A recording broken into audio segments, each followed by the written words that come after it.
तो भाई अभी मैं बात करने वाला हूँ कि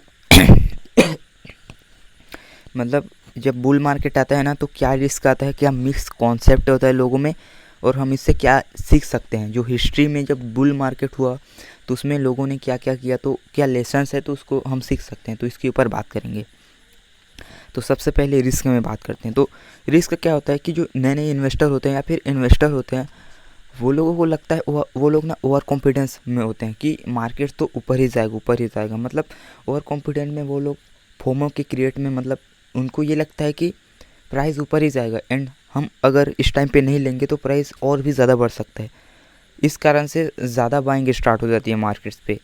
तो फिर इसका एग्जांपल जैसे कि डॉट कॉम बबल पे लोगों ने काफ़ी ज़्यादा मतलब लोगों ने इन्वेस्ट किया था कि ये जो डिजिटल है, जो ऑनलाइन आया हुआ है, वो अब सारी चीज़ें ऑनलाइन होने वाली है। और लोगों को ऐसा था कि अभी अगर हमने इन्वेस्ट नहीं किया तो हम लोग बहुत कुछ छोड़ सकते हैं बाद में, एक्चुअल में इसकी प्राइस ज़्यादा हो सकती है बाद में। तो इस कारण से लोगों ने काफ़ी ज़्यादा इन्वेस्ट किया था, वो भी बिना सोचे समझे कि फ्यूचर प्लान्स क्या है, कि एक्चुअल में ग्रो कर सकता है या फिर नहीं। तो पहला रिस्क तो ये होता है कि अगर अगर मार्केट क्रैश कर जाती है तो घंटा मतलब ओवर ए में वो किए रहते हैं इन्वेस्ट। दूसरी जो होती है कि अगर मार्केट क्रैश हो जाती है, मतलब इसी में है, मतलब ओवर कॉन्फिडेंस रहता है फॉर्म में, वो लोग मतलब इन्वेस्ट किए होते हैं बिना सोचे समझे। और इसी इसी जगह अगर मार्केट क्रैश हो जाए तो फिर लोगों के अंदर पैनिक आ जाता है, क्योंकि लोग तो कभी रेडी नहीं हुए थे कि अगर एक्चुअल में प्राइस गिर सकती है तो क्या एक्शंस लेना है। तो अगर नए नए इन्वेस्टर हैं वो तो स्पेकुलेटिव टाइप से इन्वेस्ट किए होते हैं कि मार्केट को देख कर कि लोग इन्वेस्ट कर रहे हैं तो उसको देख कर वो लोग इन्वेस्ट किए हुए रहते हैं। और मार्केट अचानक से गिर गया तो उसे लॉस में सेल करना पड़ता है, तो लोगों के अंदर पैनिक आ जाता है और वो लोग सेल कर देते हैं। और फिर जो लोग हाई लेवरेज लिए रहते हैं, जो नए नए ट्रेडर्स होते हैं, कि उनको लगता है कि मार्केट तो ऊपर ही जाएगा, एवरीडे उसको लगता है मार्केट ऊपर जाएगा। और जो हाई लेवरेज लिए हुए रहते हैं उनको अब रिस्क मैनेजमेंट कैसे करना है, लॉस को कैसे, अगर मार्केट नीचे जा रहा है तो उसको रिकवर कैसे करना है, या फिर एग्जीक्यूट कैसे, मतलब स्टॉप लॉस कैसे लगाना है, ये यूज़ करना नहीं पड़ता, जिस कारण से उसका सारा जो कैपिटल है वो चला जाता है।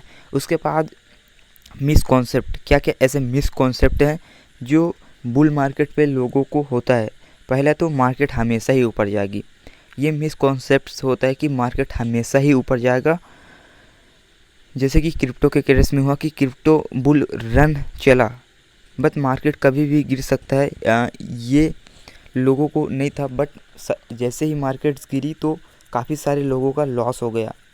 उसके बाद है जो नए नए ट्रेडर्स हैं जो हमेशा प्रॉफिट्स कमाएंगे ऐसा सोचते हैं, बट अगर वो हाई लेवरेज लिए रहते हैं या फिर मार्केट गिरनी स्टार्ट हो जाती है तो फिर वो लोग रिस्क मैनेज नहीं कर पाते।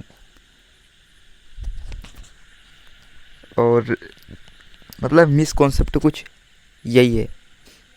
फिर लेसन्स, कि लेसन हमको ये मिलता है कि हम लोग को एक ही एसेट्स पे, एक ही स्टॉक पे, उसी पे हमको इन्वेस्ट नहीं करना है। हमको अपना जो फंड्स हैं, जो पैसा है, उसको अलग अलग चीज़ों में डाइवर्सिफिकेशन करना है, अलग अलग चीज़ों में उसको इन्वेस्ट करना है। और फिर जब मार्केट ओवर वैल्यूड हो जाती है तो हमको पता होना चाहिए कि केस, मतलब अगर ओवर वैल्यूड हो गए तो हमको सारे पैसे को वहीं इन्वेस्ट नहीं करना है।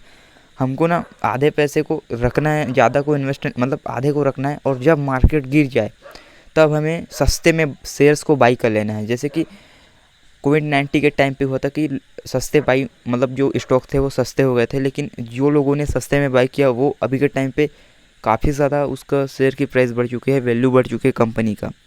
और फिर जो लोग लेसन है कि स्टॉप लॉस, रिस्क मैनेजमेंट, ये काफ़ी ज़्यादा ज़रूरी है कि किस टाइम पे हमें स्टॉप लॉस लगाना है, रिस्क मैनेज कैसे करना है। तो यही चीज़ है जो कि हमको, मतलब बुल मार्केट में रिस्क, लेसन्स, मिसकॉन्सेप्ट लोगों के अंदर होती है।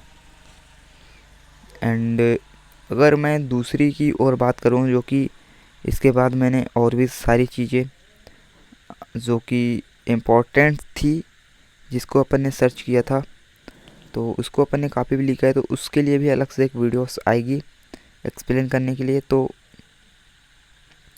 ये था वीडियोस में मेरे को इसी को एक्सप्लेन करना था। एंड